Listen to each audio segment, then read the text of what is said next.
Jaz bi rada vprašala, kako lahko mi mladi pridemo do vrha oziroma takih organizacij, ki bi bile pripravljene pomagati društvom ali pa dati sredstva. Naprimer, če se zavedamo, da bi bilo treba prenoviti eno telovadnico, kako lahko mi mladi postopamo, da bi se to izvedlo, da bi prišli do nekega zaključka čim prej. Povej, da si... Ja, jaz sem trenirala naprimer pri športnem združenju Bor in telovadnica večkrat rabi prenovo in zato se večkrat vleče vse na dolgo. Če bi lahko mi mladi naredili kaj... Govorimo o 1. maju? Ja, stadion 1. maj, ja. Stadion 1. maj ima eno po eni strani zgodovino, drugačno. Jaz sem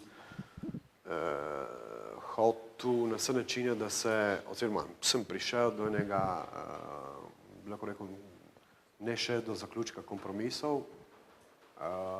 Stadion 1. maj nekaj denarja dobil za popravila, je pa potrebna ena strategija za bodočnost tistega predela 1. maja. Jaz ne vem, če kdo je bil tam, to je ena velika zgradba oziroma prepuščena samem sebi. V osrčju Trsta, ne? V osrčju Trsta, ne, to zove proti Svetemu Ivanu. Svetemu Ivanu, ja, visoko.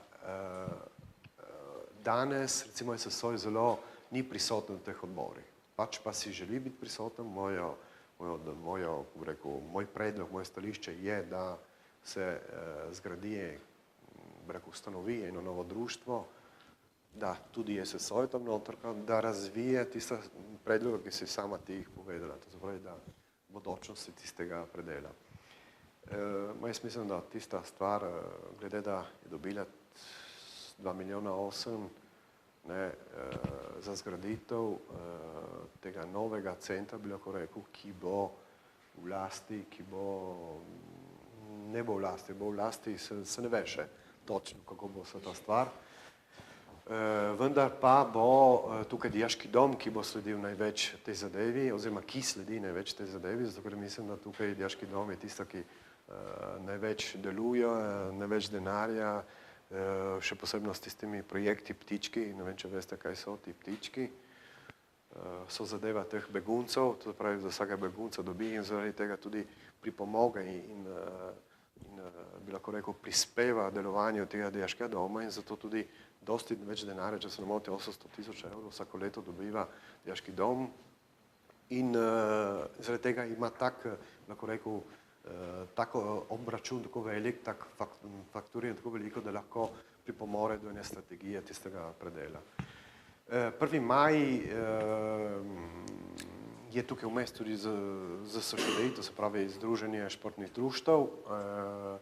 Bor, jaz mislim, je članica ZSŠDI-ja, to se pravi, da vse dve krovne organizacije plus športno društvo ZSŠDI skupaj z Borom gotovo bomo prišli do enega kompromisa, da bo tista zadeva šla in prispela do enega zaključka. Dobrega zaključka. No, ampak recimo, če gremo še v detalj, lahko Neža ali njene kolegice, če ni kurjave, če ni ključev, če je slaba organizacija, lahko, naprimer, pišejo na SSO, gledajte, opozarjamo vas kot... Ja, sem pozabil to povedati. Vedite, da kako so prišli ta denar in potem bo prišel tudi do enega zaključka oziroma do odgovora. Ta denar je prišel prav iz tistega, ki sem prej povedal. Javne ustanove niso uporabljali vsako leto tega denarja. Tukaj poslanka Tamara Blažina je odtegnila v zadnjih 3-4 letih tisti denar, ki je bil skoraj izgubljen, privesti, da prije spet nazaj in tako, da smo prispevali pri športnemu društvu oziroma tej projektu 1. maj. Posamezna društva letos, glede da je toliko denarja ostalo, so lahko vsa društva, to pravi vse organizirane slovenske manjšine, je lahko naredilo prošnjo na deželo FJK, kjer seveda so bile natočkovanje na podlagi rezultatov točkovanja in si potem dobil. Saj so dobile skoraj vse. 99% so dobile vse. To pravi, da ti kot društvo lahko zaprosiš deželo FJK, ko pridejo razpisi. Trenutno mi smo jih v teh 2 letih naredili 3, po 40.000 vsak, to se pravi, da, ker veste, da je to en limit.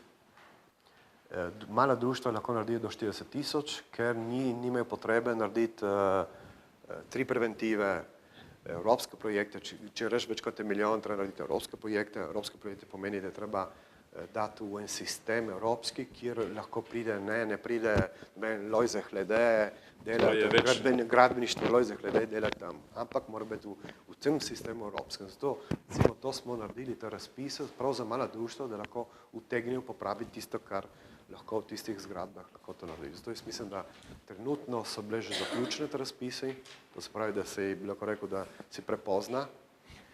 Jaz mislim, da gotovo v 2019 bomo tudi kaj v tej zadevi, tudi prispevali v teh zgradbah. Še vprašanje, vsi ti podatki, ki si jih navedel, se pravi financiranja, projekti, to so vsi javni podatki, to so dosegljivi preko interneta, kot mora biti po zakonu, ne? Ja, samo, veste, javno, transparentni, tako težko jih dobiti. So vsi na spletni strani dežele FJK, vendar... Je treba znati prebirati stran. Zna prebirati in tukaj, ne vem, kakšna vloga je, če je lažje postati evropski projektant ali poiskati, analizirati, poiskati. To je treba ustvariti kadre, da znajo. Mi težko dobimo vse stvari oziroma si pomagamo, zato ker hvala Bogu, da sedimo v državni poslovni komisiji.